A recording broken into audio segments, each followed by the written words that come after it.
자, 오늘부터 요엘 속의 기도입니다. 오늘 14절에 말씀을 주신 것처럼 자, 따라서 하십니다. 성전에 모여 부르짖어 기도하라. 자, 요엘 선지자는 주전 5세기경에 하나님이 세우신 선지자입니다. 요엘이라고 하는 이름의 뜻이 참 좋습니다.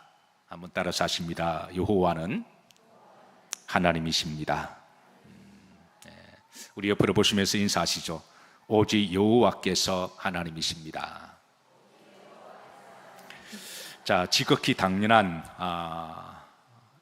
말씀이고 진리입니다. 오직 여호와가 하나님이시다고 하는 것, 이건 지극히 당연한 진리고 그리고 말씀인데요. 근데 이 이름을 누가 지어줬을까요? 부모님이 지어줬겠죠. 지가 태어나서 지가 이름을 지을 수가 없으니까. 그래서 이제 요엘서 1장 1절에 보면 그의 이름을 지어준 아버지가 누군지 우리에게 알려주고 있습니다. 한번 합독합니다. 부두엘의 아들 요엘에게 그랬습니다. 그러니까 요엘의 아버지는 누구다? 부두엘이다 그랬습니다. 뭐 대단한 사람은 아니지만, 세상적으로 대단하지 않지만, 그러나 하나님께서 평범하게 자기 있는 자리에서 늘 성전과 믿음 중심으로 믿음으로 살아간 이 요엘의 아버지 부두엘을 기억하고 계셔서 오늘 그 이름을 드러내십니다. 자, 부두엘은 그 아들의 이름을 요엘이라고 지었습니다. 요엘의 이름의 뜻이 뭐라고요? 여호와가 하나님이시다. 자, 왜 이런 이름을 지어줬을까요? 요엘이 태어나던 시대만 하더라도 점점 많은 사람들이 여호와를 떠나는 그런 시대였습니다. 세상이 점점 세속화가 되어가고, 그리고 이제 우상 숭배하는 사람들이 많아지고 하나님이 떠나는 시대에, 그래서 하나님이 여호와가 하나님인 것이 지극히 당연한 진리와 믿음에도 불구하고 이 믿음이 점점 희석되어가는, 그래서 그 뜨거웠던 믿음이 점점 식어져 가고, 그리고 많은 사람들이 하나님을 떠날 때 이런 모습을 보고 심히 안타까운 마음을 여긴 부두엘은 하나님 앞에 이제 아들의 이름을 지으면서 두 가지를 기도합니다. 첫 번째, 태어날 이 아들이 많은 세상 사람들이 하나님의 믿음과 뜨거움이 식어져 가는 그런 시대에 이 아들이 믿음이 식어지지 아니하고 많은 사람들이 세속화되어 가고 하나님을 떠날 때, 여러분 잘 사는 것은 좋은 일입니다. 그런데 잘 사는 것은 좋은 일인데 잘 삶으로 말미암아 세속화되어 간다면 그건 또 다른 문제라는 거예요. 중세시대 유럽은 무척 가난했습니다. 그런데 그때 하나님이 그들에게 복을 주셔서 그 유럽이 지금 얼마나 잘 살게 되었나요? 근데 유럽이 참으로 잘 살게 되니까 그 나라가 세속화되어 가면서 점점 하나님을 떠나는 지금 그런 시대를 우리가 바라보고 있는데요. 이는 우리나라도 마찬가지입니다. 우리나라가 힘들고 어려웠을 때 그때 얼마나 간절했고 하나님 앞에 뜨겁게 부르짖어 기도했습니까? 근데 우리나라가 점점 잘 살게 되면서 점점 세속화되고 점점 하나님을 떠나는 사람들이 많이 생기고 영적으로 식어가는 사람들이 많이 생기는 이 시대에 요엘의 시대가 바로 그런 시대였습니다. 그래서 부두엘은 하나님께 기도하기를 이 아들만큼은 사람들이 다 떠날 때 떠나지 않게 하시고 이 아들만큼 오직 따라서 하십니다. 여호와께서 나의 하나님이십니다. 이 믿음을 끝까지 붙들고 있기를 기도하는 마음으로 그 아들 이름을 요엘이라고 이름을 지었습니다. 그리고 이 이름의 고백은 요엘 자신에 대한 신앙 고백이기도 합니다. 아들에게 이름을 이어주면서 부두엘은 자신도 마지막 하나님 나라 가는 그날까지 오직 여호와만이 나의 하나님이십니다, 이 믿음이 희색되거나 흔들리지 않게 하시고 그 믿음으로 끝까지 신앙생활 승리하는 마음으로 이제 그 이름을 지었습니다. 사랑하는 성도 여러분, 오늘 이 시대에 점점 여호와께서 하나님이심에도 불구하고 종교는 다 같다고 하는 그럴듯한 논리를 가지고 수많은 사람들이 하나님 외에 다른 것들을, 다른 신을 믿고 살아가는 시대가 되어버렸습니다. 자, 전체 지금 지구 인구가 한 몇 억이라고 정도 우리가 추산하나요? 한 80억 정도라고 우리가 추산하는데요, 그 가운데 오직 여호와만이 나의 하나님이십니다 라고 그렇게 믿음으로 그렇게 장착하고 살아가는 사람들이 80억 가운데 얼마가 될까요? 아마 많이 잡아도 한 10억 될까요? 문제는 지금 서서히 사람들이 점점 세속화되어 가고 하나님을 떠나가는 그런 시대에 살아가고 있습니다. 오늘 이 밤에 이 부두엘의 기도처럼 다시 한번 우리 마음속에 오직 여호와만이 나의 하나님이십니다, 이 믿음을 가슴에 새기시고 그렇게 또 기도하시길 주의 이름으로 축복합니다. 시편 144편 15절에 보면, 자, 이런 사람은 복이 있나니 그랬습니다. 한번 합독하시죠. 이러한 백성은 복이 있나니. 아멘. 오직 나와 내 집은 하나님만을 섬기겠노라. 그런 가정은 복이 있고, 하나님은 그런 가정을 끝까지 지키시고 책임져 주십니다. 그리고 여호와를 자기 하나님으로 삼은 나라가 복이 있고, 또 그런 성도가 복이 있습니다. 사실 다행히도 요엘은 오직 여호와만이 나의 하나님이십니다 라는 믿음으로 잘 자랐습니다. 그래서 하나님은 이제 때가 되었을 때 요엘을 콜링하시고 이제 서시기 시작하는데요, 그를 선지자로 세우시고 그를 통해서 이제 하나님의 백성들에게 다음과 같이 이제 말씀을 대언하고 선포하라고 하시는데, 그게 바로 오늘 14절 말씀입니다.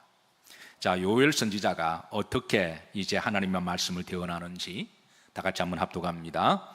너희는 금식일을 정하고 성회를 소집하여 장로들과 이 땅의 모든 주민들을 너희 하나님 여호와의 성전으로 모으고 여호와께 부르짖을지어다. 자, 제가 전한 말씀은 여호와의 성전으로 모으라라고 하는 하나님의 말씀입니다. 여호와의 성전에 모으라. 근데 하나님께서 왜 성전에 모여라라고 하시는 이유가 있습니다. 오늘 네 가지만 좀 살펴보는데요, 첫 번째, 하나님이 만나자고 하신 장소이기 때문에 그렇습니다. 자, 출애굽기 29장 42절을 보시면 하나님이 성막을 다 짓고 난 다음에 거룩한 하나님의 집을 이름을 지어주시는데, 그 이름을 따라서 하십니다. 오헬, 모에드.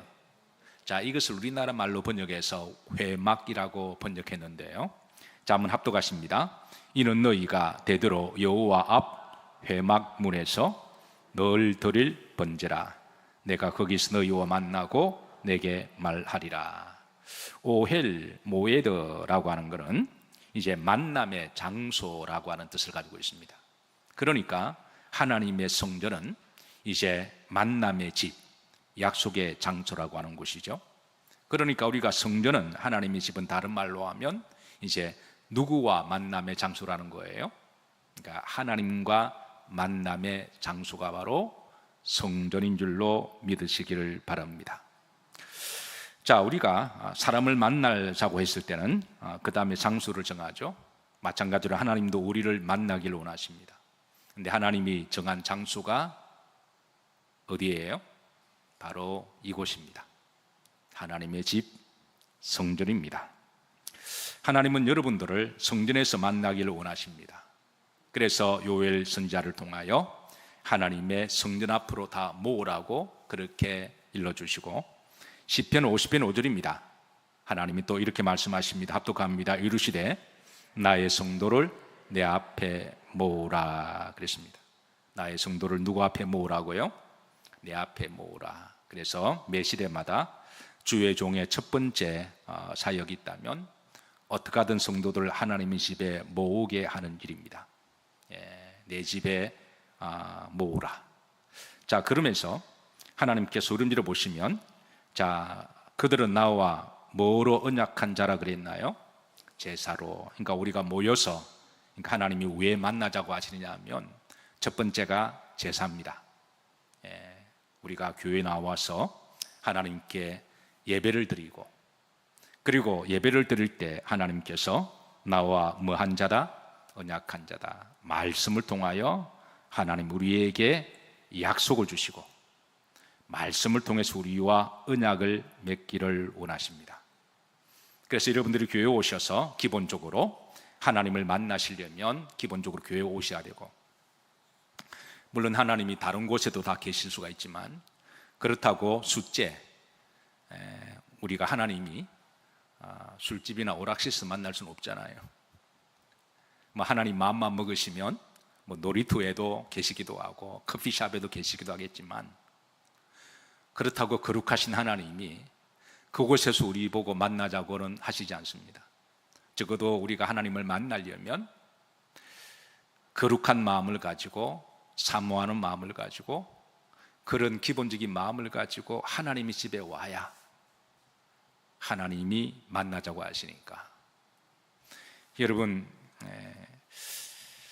우리가 하나님을 만나야 할 때 만나지 못하면 영적 기갈을 당합니다. 나중에 영적 기갈을 당하면 이 인간 힘으로 어떻게 해결이 안 돼요.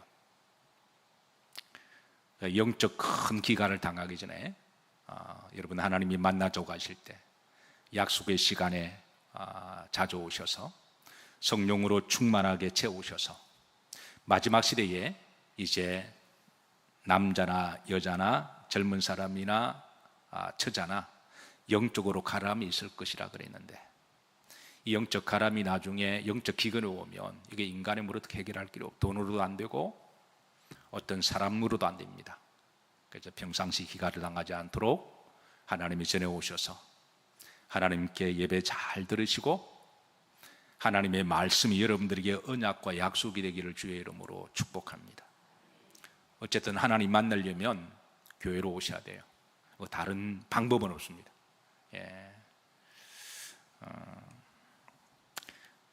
우리가 하나님 교회에 나오지도 않으면서 나는 하나님을 믿는다, 신앙생활을 잘할 수 있다, 여러분 그거는 절대 그거는 그렇지 않습니다. 하나님을 만나려면 하나님 집에 오셔야 돼요. 그래야 하나님을 만날 수가 있고 거기서 하나님께서 은혜를 주십니다. 자, 두 번째, 내 집은 기도하는 집이라 말씀하셨습니다. 이사야 56장 7절입니다. 자, 다 같이 합독합니다. 내가 곧 그들을 나의 성산으로 인도하여 기도하는 내 집에서 그들을 기쁘게 할 것이며 그들의 번제와 희생을 나의 제단에서 기꺼이 받게 되리니 이는 내 집은 만민이 기도하는 집이라 일컬음이 될 것임이라. 나의 성산은 예루살렘 성산을 이야기하죠. 하나님의 집은 뭐 하는 집이다? 기도하는 집이다. 그러니까 하나님의 첫 번째는 뭐 하는 집이다? 하나님께 예배드리는 집이다. 제사를 드리고 하나님께 말씀을 받고 말씀을 통해서 우리가 약속을 받는 곳이고, 두 번째는 뭐 하는 곳이다? 기도하는 곳이다 그랬습니다. 자, 흐름절입니다. 여기 보시면 이제 내 집은 누가 기도하는 집이라? 만민이. 자, 여기는 첫 번째는 그러니까 누구든지 와서 기도할 수 있다라는 말씀입니다. 누구든지 와서 기도할 수가 있습니다. 두 번째는 이 만민은 모든 사람이 다 와서 기도해야 된다는 말입니다. 누구만 기도하고 누구는 기도하지 않고, 그게 아니라 부모가 자식의 기도를 대신할 수가 없고 아내가 남편의 기도를 대신할 수가 없고, 그리고 부부가 서로의 기도를 대신할 수가 없고, 신앙은 각자 하나님과 나와의 만남이에요. 아멘인가요? 그러니까 이거는 목사만 기도하라는 것도 아니요, 장로만 기도하는 것도 아니요, 그러니까 모든 사람이 다 기도해야 된다 함을 말씀하신 겁니다. 사랑하는 성도 여러분, 하나님의 집에 모든 사람들이 나와서 여러분의 하나님과 만나시기를 주의 이름으로 축복합니다. 자, 주님은 이 말씀을 다시 한번 강조하시는데요. 마가복음 11장 17절입니다. 여기에 주께서 말씀하시기를 합독합니다. 이에 가르쳐 이루시되 기록된 바 내 집은 만민이 기도하는 집이라. 주님이 가르치시기를 내 집은 만민이 많은 것이다, 기도하는 것이다. 누구든지 와서 기도해야 되고, 그리고 모든 사람이 와서 기도해야 되는 곳임을 가르쳐 주셨습니다. 자, 일찍 이 비밀을 알았던 시인은 시편 84편 1절에 보면, 자, 이렇게 하나님의 집의 비밀을 알고 이렇게 하나님께 기도합니다. 합독합니다. 만군의 여호와여, 주의 장막이 어찌 그리 사랑스러운지요. 아멘. 여러분들은 하나님의 전을 사랑하시기를 주의 이름으로 축복합니다. 하나님의 집이 얼마나 나에게 사랑스러운지. 사랑하면 보고 싶고 가고 싶고 만나고 싶잖아요. 그러니까 여러분들이 하나님이 내 집에 내 백성들을 모으라 라고 하신 것은 하나님이 여러분들을 사랑하신다는 것을 의미하고, 또 여러분들이 정말 하나님을 사랑하면 성전 오기를 즐거워하고 기뻐하고 또 행복한 줄로 믿습니다. 시인은 주의 장막이 어찌 그리 사랑스러운지 그렇게 믿음으로 고백하는데요. 자, 셋째, 내 백성을 모으라 하실 때는요, 자, 이 마지막 말세의 징조 중에 하나가 모이기를 피하는 어떤 영적 습관이 점점 퍼져갈 것임에 대한 경고입니다. 히브리서 10장 25절입니다. 다 같이 합독합니다. 모이기를 피하는 어떤 사람들의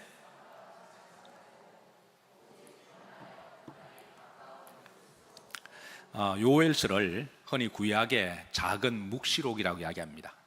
요엘서 안에는 마지막 때 징조의 묵시록에 관한 그런 징조들과 계시가 많이 있는데요, 실제로 요엘서는 영적으로는 이제 말세에 해당되는 시대입니다. 자, 그런 시대에 영적으로 말세의 징조 가운데 하나가 모이기를 피하는 어떤 사람들이 뭐가 되었다고요? 그러니까 습관이 되는 게 문제라는 거예요. 한두 번 우리가 예배를 빠질 수도 있고 참여하지 못할 수도 있습니다. 그러나 그게 이제 습관이 되는 것은 다르다라고 하는 거예요. 지금 한국 교회와 한국 성도들이 점점 이제 모이기를 피하는 어떤 습관들이 점점 녹아져 들어가서 점점 세속화되어가는 그런 시대를 살아가고 있습니다. 영적으로 말세 시대인 이 요일의 시대에 하나님께서 내 백성들을 내 성전에 모으라라고 그렇게 선포하십니다.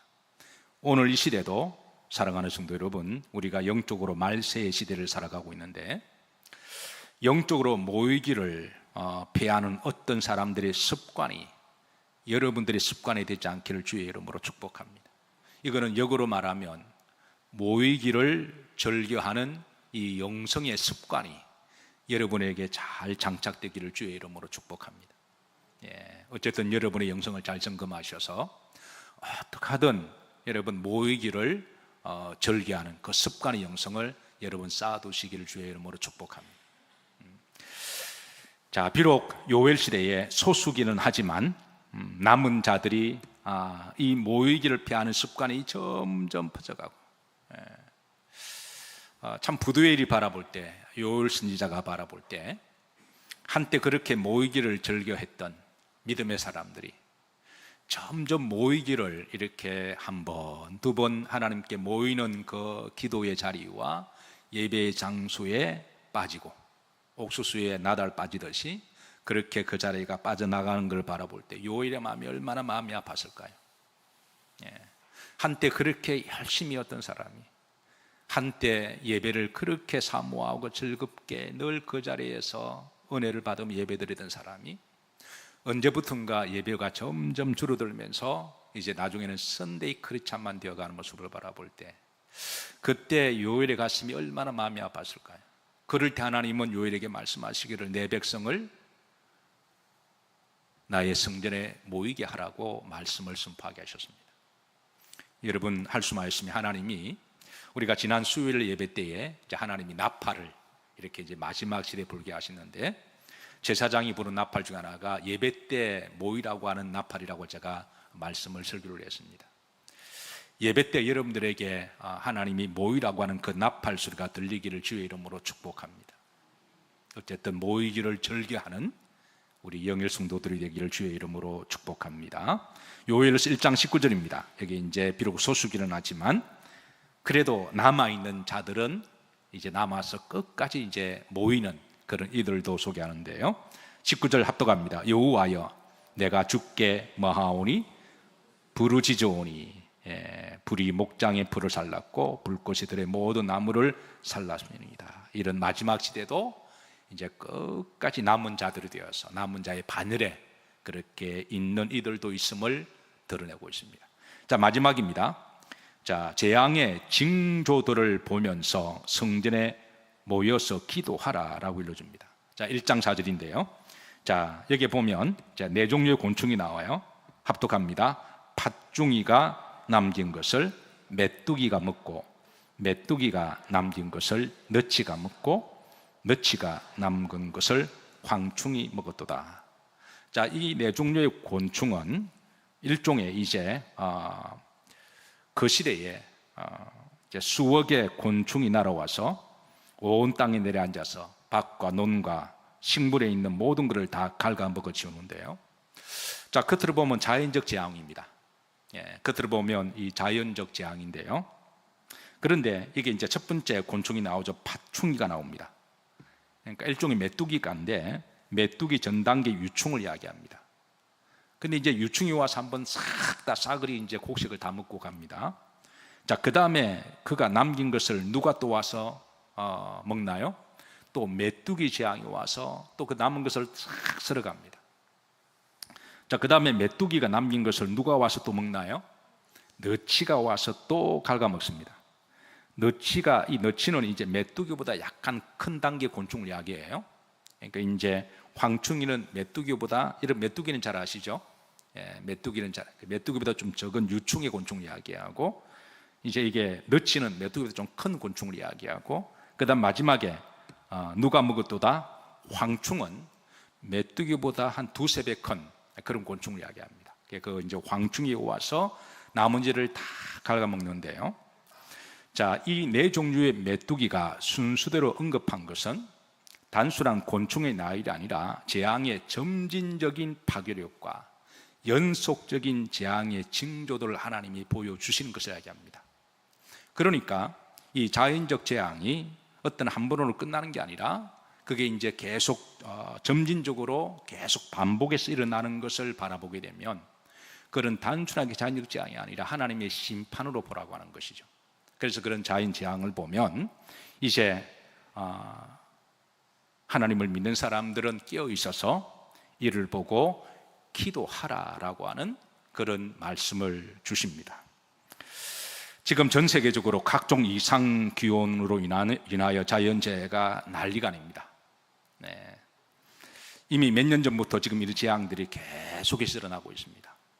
이런 재앙이 이제 어느 해만 일어나고 없어지는 게 아니라 올해도 일어날 것이고, 그리고 내년에도 일어날 것을 우리가 바라볼 때 이것을 바라본 우리 그리스도인들은 그냥 자연적 재앙으로 끝날 것이 아니라 하나님이 마지막 때의 여러 심판의 징조의 우리가 그걸 바라보고 우리가 또 잘 깨어있고 기도해야 할 때임을 믿습니다.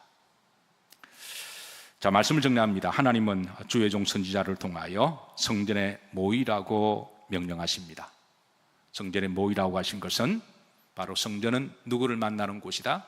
하나님을 만나는 곳이다. 다른 곳은 없습니다. 우리가 하나님을 만나려면 어떻게 하든 여러분 교회에 오셔야 돼요. 그래서 하나님께 예배를 잘 드리시고, 또 예배를 잘 드리실 때 하나님께서 그 믿음을 보시고 하나님은 여러분들에게 약속과 위로와 소망의 말씀을 하실 것이며, 그리고 또 오셔서 하나님께 열심히 기도하시기를 주의 이름으로 축복합니다.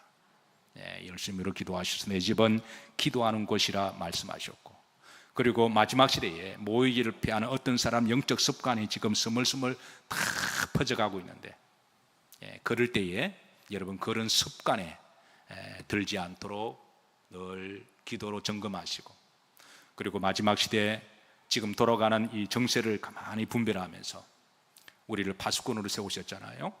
그러니까 시대의 징조를 잘 분별하시고 깨어있으셔서 기름과 등불을 준비하는 우리 영일의 성도들이 되시기를 주의 이름으로 축복합니다.